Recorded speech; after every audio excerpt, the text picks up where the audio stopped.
Mara Macoul, bonjour et bienvenue sur le plateau de Paris Direct. Vous êtes rédactrice en chef d'Info Migrants. Expliquez-nous d'abord en quoi le choix de ce lieu est aujourd'hui hautement symbolique.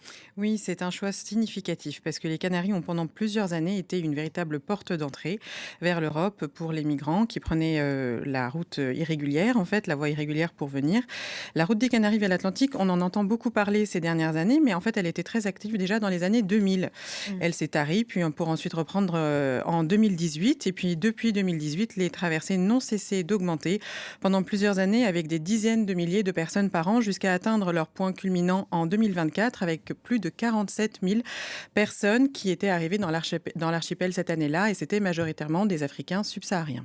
Et ces traversées, faut-il encore le rappeler, ce ne se font évidemment pas sans risque. Mais oui, il s'agit de l'une des routes les plus migratoires, les plus dangereuses au monde et les plus meurtrières. Et c'est ce qui rend ce choix particulièrement symbolique. Justement, cette année du pic d'arrivée aux Canaries, l'ONG Caminando Fronteras avait recensé plus de 10 000 décès sur cette route vers l'archipel. Un chiffre qui est déjà très grand, mais qui en plus est peut-être sous-estimé, car le nombre de disparitions dans l'Atlantique est très élevé et difficile à comptabiliser. Puisqu'il faut le rappeler que contrairement à la Méditerranée, aucun navire d'ONG ne sillonne cette portion de l'Atlantique et du coup le risque de subir un naufrage invisible, ça veut dire disparaître dans l'océan sans laisser de traces, est d'autant plus grand. Par ailleurs, cette route a connu plusieurs évolutions qui l'ont rendue ces dernières années encore plus dangereuse, puisque en 2018, comme on le voit sur la carte, en fait, les départs se faisaient depuis le Maroc, qui est le plus en face de l'archipel, mais finalement l'Espagne a conclu un accord avec les autorités marocaines qui ont augmenté les contrôles et les interceptions en mer, et donc les départs se sont déplacés plus au sud, vers la Mauritanie. Mais là, le même scénario s'est répété et au fur et à mesure, les départs se sont faits de plus au sud. Et en 2024, c'est depuis le Sénégal qu'ils avaient explosé.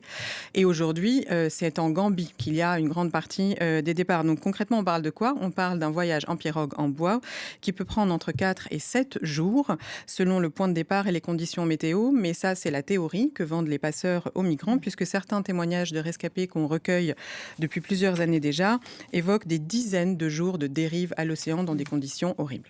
Voilà, c'est pas si rare que cela, effectivement. Le pape Léon XIV, il n'est pas le premier souverain pontife à défendre la cause des migrants.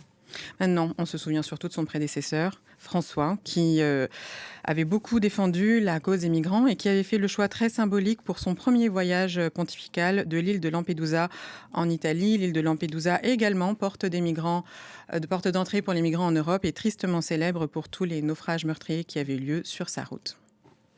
Merci beaucoup, Amara Macoul, rédactrice en chef d'Info Migrants. Restez